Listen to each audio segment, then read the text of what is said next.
الحمد لله نحمده ونستعينه ونستغفره ونؤمن به ونتوكل عليه ونعوذ بالله من شرور أنفسنا ومن سيئات أعمالنا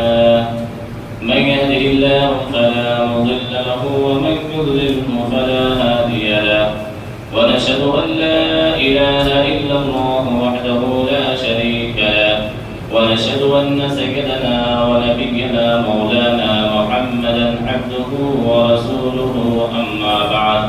قال الله سبحانه وتعالى في القرآن المجيد والفرقان الحميد أعوذ بالله من الشيطان الرجيم بسم الله الرحمن الرحيم ولا تحسبن الذين قتلوا في سبيل الله أمواتا بل أحياء عند ربهم يرزقون فرحين بما آتاهم الله من فضله ويستبشرون بالذين لم يلحقوا بهم من خلفهم ألا خوف عليهم ولا هم يحزنون وقال في موضع آخر إن عدة الشهور عند الله 12 شهرا في كتاب الله يوم خلق السماوات والأرض منها 4 حرم ذلك الدين القيم فلا تظلموا فيهن أنفسكم صدق الله العظيم وقال النبي صلى الله عليه وسلم لا عدوى ولا طيرة ولا هامة ولا سفر أو كما قال عليه الصلاة والسلام. معزز سامعین کرام، دینی ایمانی بھائیوں اور دوستوں، محرم الحرام کا مہینہ چل رہا ہے اور ہم نے آپ کے سامنے 2 آیت کریمہ تلاوت کی ہے اور ایک حدیث پڑھی ہے. یہ محرم الحرام کا مہینہ حرمت والے مہینوں میں سے ایک ہے، یعنی کہ احترام والے مہینے، اللہ کے نزدیک عزت والے مہینوں میں سے ایک ہے. حرمت 4 مہینے ہیں جو حرمت والے مہینے ہیں، اس میں رجب، ذی القعدہ، ذی الحجہ اور محرم. اس میں محرم الحرام کا مہینہ، اس کی بڑی فضیلت آئی ہے حدیث شریف میں. محرم الحرام کا مہینہ وہ مہینہ ہے جس میں تاریخ انسانی کے اہم واقعات رونما ہوئے ہیں،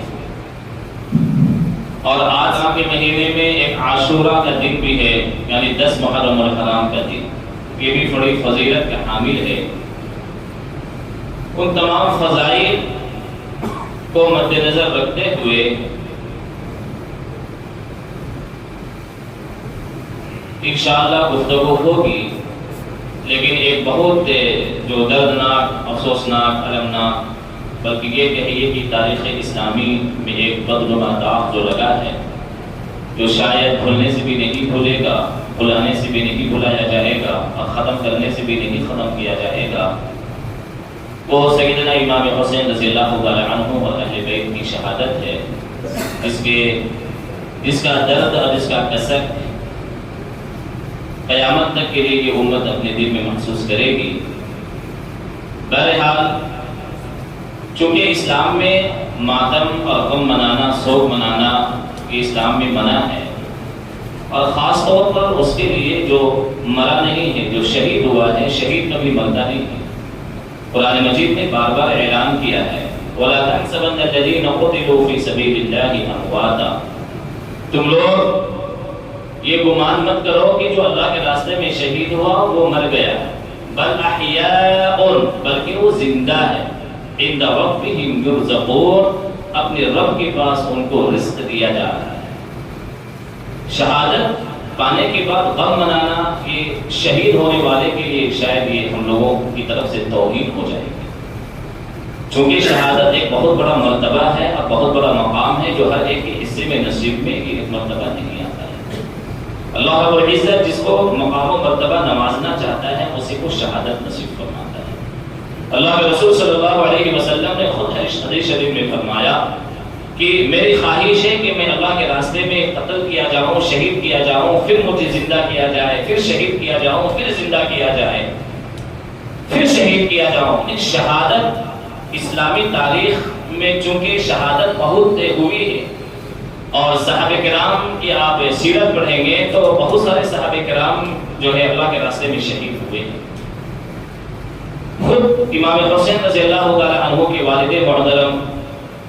جو اللہ کے رسول کے بڑے چہیتے چچیرے بھائی بھی ہیں اور داماد بھی ہیں، علی مرتضی رضی اللہ تعالی عنہ، خود وہ شہید ہوئے ہیں۔ اسلامی خلافت کے دوسرے خلیفہ عمر فاروق رضی اللہ تعالی عنہ وہ بھی خود شہید ہوئے ہیں، اور ایک محرم الحرام کو ان کی شہادت ہوئی ہے۔ اللہ کے رسول صلی اللہ علیہ وسلم کے داماد اور تیسرے خلیفہ اللہ کے رسول کے داماد عثمان غنی رضی اللہ تعالی عنہ بھی مظلومانہ طریقے سے شہید کیے گئے ہیں۔ ان کی تاریخ آپ پڑھیں گے تو آپ کو رونا آئے گا۔ تو شہادت اسلام میں اگر ہم لوگ منائیں گے، شوق منائیں گے، غم منائیں گے، تو تقریباً ہر مہینے کے ہر دن ہم لوگوں کو غم منانا ہوگا۔ اس لیے شہادت کے نام پر غم نہیں منایا جاتا ہے، بلکہ ان کی طرز زندگی اپنایا جاتا ہے۔ جو لوگ شہید ہوئے اللہ کے راستے میں، کیوں شہید ہوئے ہیں؟ آخر وہ بھی زندگی ہماری طرح جی سکتے تھے،